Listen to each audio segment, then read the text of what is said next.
मित्रांनो नमस्कार. मित्रांनो, अजित पवारांच्या बंडखोरीनंतर दोन तुकड्यात विभागले गेलेल्या राष्ट्रवादी काँग्रेसपैकी शरद पवारांचा पक्ष काँग्रेसमध्ये विलीन होणार असल्याच्या व त्यानंतर केंद्रातील भाजप आघाडीबरोबर जाण्याच्या चर्चेच्या गुऱ्हाळाने गेल्या काही दिवसांपासून महाराष्ट्रातील आणि देशभरातील चर्चा ह्या सातत्याने होत आहेत. पक्षाचे सर्वेसर्वा असलेले शरद पवार मात्र यावर काही एक बोलायला तयार नाहीत. पवारांच्या व त्यांच्या पक्षाची एनडीए बरोबर जाण्याची व काँग्रेसमध्ये विलिनीकरणबाबतची भूमिका ही नेहमी आणि सातत्याने संदिग्ध राहिली असल्याने या विषयावर मी 3 दिवसापूर्वी पवारांना सत्तेची भूक या आशयावर व्हिडिओ बनवला होता. त्याला रसिक प्रेक्षकांनी भरभरून प्रतिसाद देखील हा दिलेला होता. मुळात गेल्या काही वर्षांपासून महाराष्ट्राच्या एकूण राजकारणाने अनेक चढ उताराचे धक्कादायक अनुभव घेतले गेले. एकमेकांचे कट्टर विरोधक असलेले शिवसेना आणि राष्ट्रीय काँग्रेस पक्ष 2019ला एकत्र येताना महाराष्ट्राच्या राजकारणाने पाहिले. जो भारतीय जनता पक्ष अजितदादा पवारांना चक्की फिशिंग म्हणून हिणवायचा, त्यात अजितदादांच्या पक्षाचा व भारतीय जनता पक्षाचा सत्तेसाठी असलेला मधुचंद्र महाराष्ट्राने पाहिला. त्यामुळे भविष्यात कोण कोणासोबत जाईल आणि कोण कोणाच्या विरोधात असेल याची कुठलीही शाश्वती राजकारणामध्ये देता येत नाहीत. अशी परिस्थिती असल्याने सत्तेच्या मस्तवाल टोळधाडीपुढे उद्या शरद पवारांच्या पक्षाच्या शेतातील उभं असलेलं पीक जर सत्ताधारी पक्षांनी त्याचा सपाटा लावला तर त्याला मात्र अजिबात राजकीय भूकंप म्हणून कुठलंही आश्चर्य वाटून घेण्याचं कारण नाही. मुळात त्यामुळे आजही कितीही सुप्रिया सुळे व जयंत पाटील भारतीय जनता पक्षाच्या आघाडीत जाण्याबाबत बोलताना सावध भूमिका घेत असले तरी किंबहुना एनडीएमध्ये आम्ही जाणार नाहीत अशा कितीही वल्गना सुप्रिया सुळे आणि जयंत पाटील हे करत असले तरी पवारांचा पक्ष एनडीएत जाणार नाहीत अशा कितीही ऑल इज वेलचा पडदा महाराष्ट्रातील राजकीय कॅनव्हासवर रंगवण्याचा प्रयत्न हा सातत्याने जयंत पाटील आणि सुप्रिया सुळे करत असले तरी ज्या जयंत पाटलांनी गेल्या 2-3 दिवसापूर्वी प्रफुल्ल पटेल, सुनील तटकरे यांच्याबरोबर जाऊन वर्षा या निवासस्थानी मुख्यमंत्री देवेंद्र फडणवीसांची भेट घेतली, या गाठीभेटीच्या घटना सहज आणि वरवर घडत नाहीत. त्यातून पडद्यामागचं नाट्य हे निश्चितपणाने वेगळं असू शकतं. त्यामुळे पवारांच्या पक्षात पण ऑल इज नॉट वेल अशी परिस्थिती या ठिकाणी निर्माण झालेली दिसते. त्याहीपेक्षा सत्तेच्या बाहेर जर आपण विरोधात राहिलो तर पक्षफुटीची टांगती तलवार उद्या आपल्यावर असू शकते.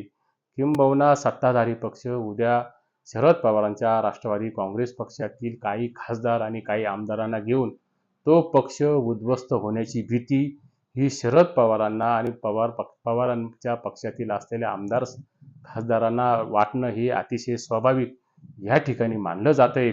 उद्धव ठाकरेंच्या 9 खासदारांची बैठक हे 9 पैकी 6 खासदार फुटण्याआधी मातोश्री या निवासस्थानी खेळीमेळी झाली असं संजय राऊतांनी प्रसारमाध्यमांना सांगितलेलं होतं.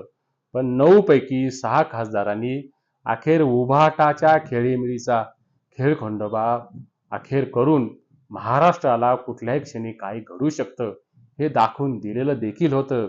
शरद पवार आज 85 वय पूर्ण करून 86 मध्ये आज पवारसाहेबांचं वय या ठिकाणी झालेलं आहे.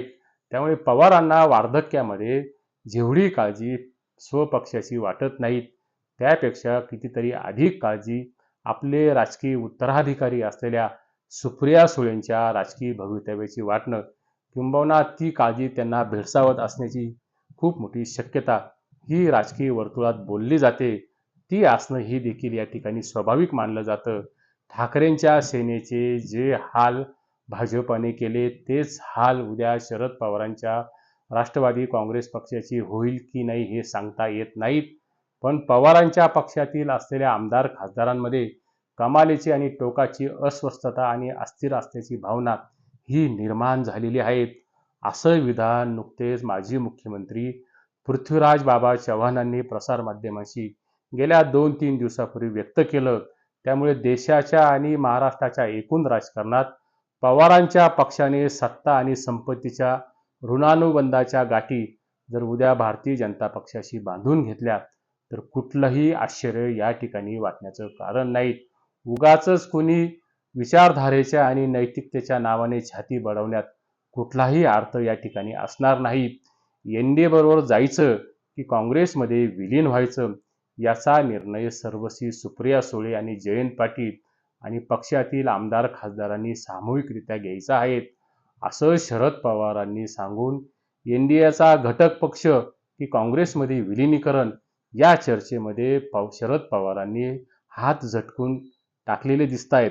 एकूणच शरद पवारांची हात झटकून टाकण्याची भूमिका ही राजकीय गुगली या ठिकाणी मानली जाते.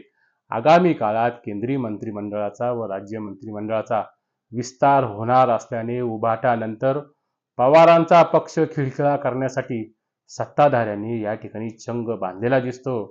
पवारांचा पक्ष एनडीएच्या गळाला मंत्रिमंडळ लागला तर भविष्यात मंत्रिमंडळ विस्तारात सुप्रिया सुळेंना केंद्रात एक जबाबदार केंद्रीय मंत्रिपद आणि राज्यामध्ये जयंत पाटील यांच्याकडे अर्थ खातं किंबहुना अजून 2 जणांना राज्य मंत्रिमंडळात संधी मिळण्याची शक्यता या ठिकाणी वर्तवली जाते. एकूणच दिल्लीच्या आणि महाराष्ट्रातील राजकारणात भविष्यात नवा डाव आणि नवी मांडणी या ठिकाणी होऊ शकते. संसदेमध्ये परिसीमन विधेयक पारित करण्यासाठी 2/3 बहुमत सत्ताधारी एनडीएला न मिळाल्यामुळे विरोधी पक्षात फूट पाडल्याशिवाय या विधेयकाला बहुमत मिळणार नाहीत याची बालंबाल खात्री ही सत्ताधारी भारतीय जनता पक्षाला झाली असल्याने विरोधी पक्षांना कुठल्याही प्रकारे गळाला लावण्यासाठी शरद पवारांना एनडीएत घेण्यासाठी हे भारतीय जनता पक्षाची एनडीए आघाडी ही या ठिकाणी उत्सुक असल्याचं स्पष्टपणाने दिसतंय. जर शरद पवार उद्या एनडीएमध्ये येण्यासाठी राजी झाले नाही तर पवारांना एक मोठा राजकीय धक्का देण्याची तयारी दिल्लीत पूर्ण झाली असल्याची खात्रीलायक बातमी या ठिकाणी येते. शेवटी राजकारणात कधी कोणती खेळी खेळली जाईल याचा अचूक अंदाज बांधणं तसं खूप कठीण असतं. क्रिकेटमध्ये शेवटचा चेंडू पडेपर्यंत काय घडेल हे सांगता येत नाही. तसंच राजकारणामध्ये आणि सत्ताकारणामध्ये असतं. आपल्याला याबद्दल काय वाटतं? आपलं मत कमेंट बॉक्समध्ये नोंदवा. तुर्तास एवढेच. व्हिडिओला लाईक, चॅनलला सबस्क्राईब करा. नमस्कार.